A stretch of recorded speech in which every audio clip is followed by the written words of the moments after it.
Welcome to the 2018 installment of our Football Officials video training series. We're studying the National Federation of High School Rules, 5-Man Mechanics. This video is produced by the Arkansas Association of High School Officials. Visit our website at aahso.com. We're helping good officials get better. Technical assistance provided by Dax Hill, Greg Nallum, John Duncan, and George Demetrio. Produced by Matt Bivens. Our executive producer is Walt Coleman. I'm your host, Todd Allen. All right, first play we're going to talk about this week. These are involved pop-up kicks. And a pop-up kick, and the rule book just simply defines a pop-up kick as illegal. So it doesn't really tell you what a pop-up kick is. But what is a pop-up kick? So it's when the ball is driven immediately off the tee and then subsequently immediately goes high into the air. So what's high into the air? Because it's not defined in the rule book. So we've just defined it as high in the air is above the kicker's head.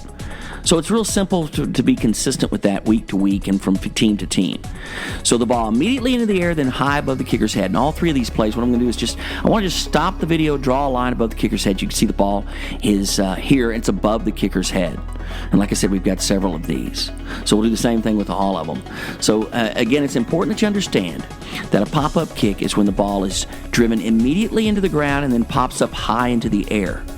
So if it is driven into the ground and then doesn't go high into the air and then hits the ground again and goes high into the air, that's not a pop-up kick. It is only on the immediate bounce. So immediately after it's kicked into the air, if it goes high into the air. So if it dribbles along and then pops up, that's perfectly legal, and we'll look at that here at this last play that we've got on pop-up kicks. Again, what we see here is the ball driven into the ground and then goes high into the air or above the kicker's head. This video is tough to tell. The light's not great. It's hard to pick out the ball here, but this one does go above the kicker's head. So it driven immediately into the ground and then back high into the air or above the kicker's head. Now this play is executed. This is a textbook and a great contrast to a ball being kicked into the ground and then going high into the air, because you can see this ball just stays low. Then on the second or the third bounce, I can really tell here, but second or third bounce, then it goes high into the air. But this is not an illegal pop-up kick, because remember, a pop-up kick is driven into the ground and then immediately goes high into the air. So into the ground, up above the kicker's head. If we get another bounce in there, like on this play, this is not an illegal pop-up kick. This is a legal way of onside kick. So the important thing to remember here is the ball driven into the ground off the tee and then pops up high into the air immediately. Subsequent bounces and then high in the air, perfectly legal. It's important we're consistent on this and we all are able to quickly recognize and shut down these plays that involve illegal pop-up kicks. This is an interesting play. Keeping your eye on these two players here on the end of the line. As we go into motion here, this helmet pops off a defender. There doesn't appear to be any overt act that causes the helmet to come off. He just gets hit with just enough pressure in just the right spot to pop it off. Not a foul for that. And then we lose the action as it goes out of bounds. But we see the line judge almost get run over by the ball carrier here as he comes in and shuts the play down. And that brings us to an interesting point. What rules require us to make a live ball dead because a player loses his helmet? And there is only one. We got to look at 4.2.2K, which is a dead ball and into the down. And what Article 2 says is the ball becomes dead and the down is ended, Section K, when the helmet comes completely off of the runner. Critical rule right there. Critical element of the rule is it's the only player, 22 guys on the field, only one of them whose helmet comes off causes the live ball to become dead, and that is the ball carrier or whoever's in possession of the ball. In this play, we've got a defensive lineman whose helmet comes off, but we improperly shut the play down, and you see the line judge is pointing to this player who loses his helmet as if that's the reason for shutting it down. I don't know who shut the play down. It's not important, but it is important that we understand what causes the live ball to become dead relative to a player's helmet coming off. What I don't like about the helmet off rules is you've got to go to so many different places to figure out exactly how you handle the play, depending on who has the ball or who doesn't have the ball, or what's good. It's a player that you're playing whose helmet comes off, or if you're the player and playing and your helmet comes off. But let's just take a look at three of these, and John Duncan has put these three elements all on one little handout for us, and I'm going to send that out somehow, so be looking for that. If you're playing with the player whose helmet comes off, you're governed by Rule 9.4.3, which is illegal personal contact. The rule says it's illegal personal contact to initiate contact with an opposing player whose helmet has come completely off. Now, if you are the player who is playing and your helmet completely comes off, you're governed by Rule 9.6.4G, which is under the title of illegal participation.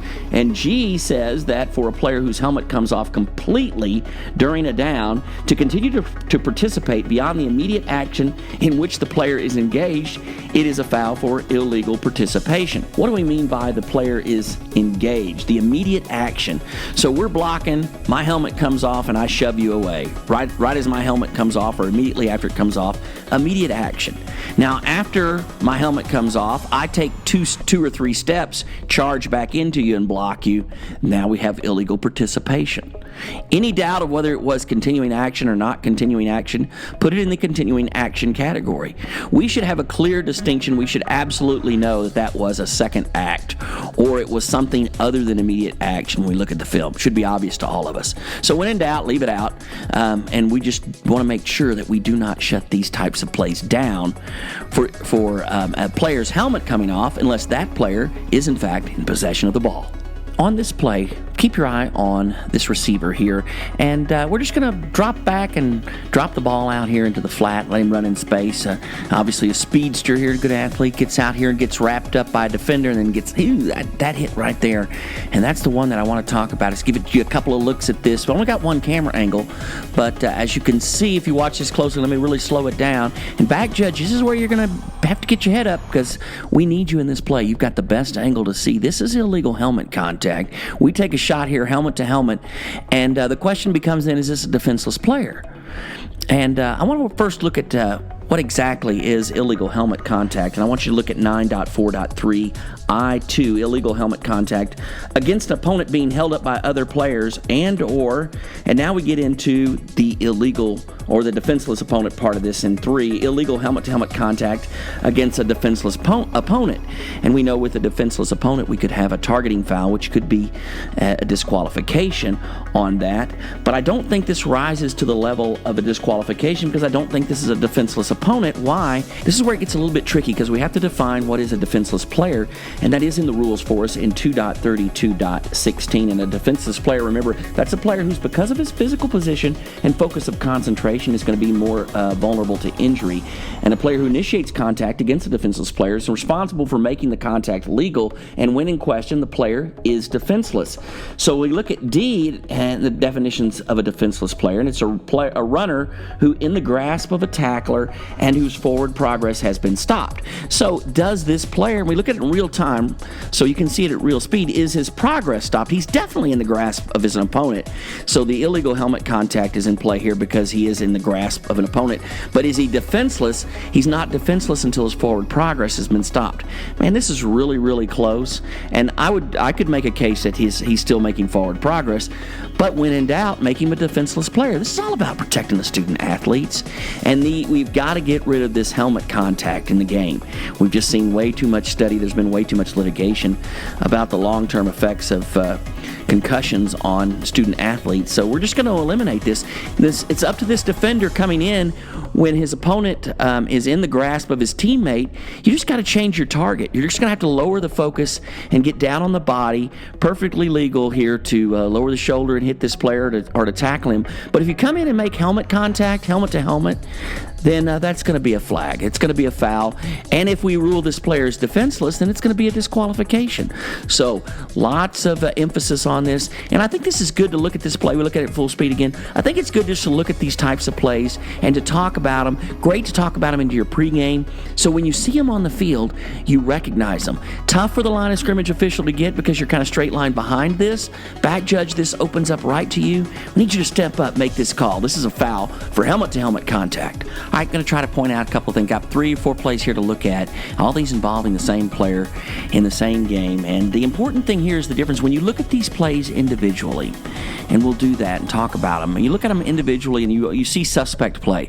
But things that probably don't rise up to the level of a foul, a lot of it is just because it's way away from the play. The play is going to the opposite side of the field. We're down here close to the sideline, engaged in this, and both players are grabbing from both teams. This is a bunch of nonsense. And what we do is these players are asking for our attention, and we don't give it to them. And when players demand our attention, we have to get them to them. This is the difference between officiating these plays one at a time and overall management of the game. How do we manage the game? We don't recognize in this game the totality of these acts involving these players. And this one player in particular is involved in every one of these plays. And so as we see here, they're wrestling around, not part of the game now. In this play, we actually see the line judge go out and he's going to talk to them. But let me just tell you this on these 3 plays. And then we'll take a look at the 4th one. On these 3 plays, the first time this happens, we need to be in the ear hole of these players and we need to be talking about what's going on. This is not football. This is not necessary. Cut this out. It will be penalized. And the second time they do it, like on this second play, we need to be in the ear hole of the coach. Both sides, coaches, these guys, this is not what we're going to do tonight. We're not going to put up with this. Take care of it. Help us out here, coach. We're trying to help you. And coaches appreciate that. They'll deal with these players if you communicate with them. And the third time we have this action, there needs to be a flag on the ground. And I'm not a big proponent of having flags for both players. You know, unnecessary roughness or holding or whatever you want to call it against each player. And it's a big offset. It's a whole bunch about nothing. I'm not a fan of that. But in this case, we need to control this game. We've got to this is a problem that's been, we should have escalated up the chain. We should have talked to the players. We should have talked to the coaches. And now we're penalizing. And if we can decide who's the aggressor, put it on one player, I'm fine. These are not fouls that we're making stuff up to manage the game. These are things that meet the criteria of a foul, and we're not calling them because they're away from the play. No effect. It's just unnecessarily interjecting ourselves into the game. Unless we have 2 or 3 of these plays and we haven't gotten the response from the players or the coaches that we expect to clean this up. Now we look at this 4th play. On the outside against a tight end, goes low. This is the same player that's been in all 3 of these games. He wants our attention and we haven't given it to him. So now he cuts this player, which is a foul. And then you can see he big bodies him, leans on him, basically tries to hold him on the ground, and picks him up, boom, body slam. Now this is a foul. So here's 3 fouls in this one play.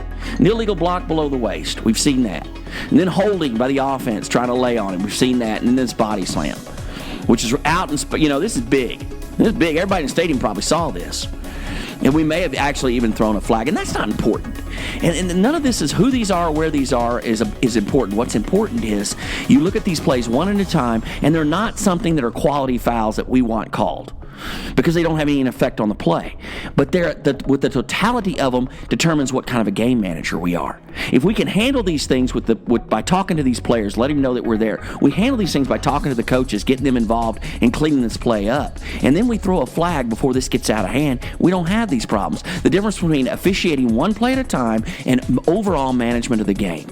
And coaches, evaluators, everyone determines how well you officiate this game by how well you manage the overall game. That's the difference between a good crew and a great crew. You got to be able to manage the game. And that's it for this week. Thanks for sticking with me to the end. I've got to clear something up here because the guys in the control room are holding up signs and going nuts saying I misspoke when I said that the rule book doesn't define what a pop-up kick is, because they say it is in 2.25.10, which just says that a pop-up kick's a free kick in which the kicker drives the ball immediately into the ground. The ball strikes the ground once and goes into the air in a manner of a ball kicked directly off the tee. So, there you have it. But that doesn't really tell us what it is. So we're back to drive it immediately into the ground, and it pops up high into the air or goes over the kicker's head. So just making it simple. Thanks for pointing that out, guys, but so the record's clear now. Great couple of weeks so far as we've gotten through week 0, the very first week 0 we've ever done. I don't know what it means. I guess it means nothing. That's why they call it 0. And then we've got week 1 under our belt, and now we're staring week 2 in the face. I appreciate what you do. Hydration is still important. We're dealing with the weather this week. We've already had one game rescheduled. There's a couple more talking about it. We'll just have to monitor that over the next 24 hours or so, and hope everything works out great with the hurricane or tropical storm or whatever, 12 inches of rain coming. It's going to be a mess. So get your slickers out, get ready for that. I'll be in Arkansas on Saturday working at UCA, so I'm excited about that. Not really looking forward to the rain, but it is what it is, right? Questions or comments? I appreciate you dropping me an email. Received a ton of email this past week. Lots of emails. Samoan Islands, North Carolina, California, just all over the place. So thanks for those letters. Keep them pouring in. I may not have responded to all of them, but I did read them all, and I appreciate you taking the time to write. Here's my email address, Todd@AAHSO. Tell me how your crew's utilizing these videos, what we can do to improve them. We always want to make it better. The Arkansas Association of High School Officials, we're helping good officials get better. For the AAHSO, this is Todd Allen saying I hope to see you on the field real soon.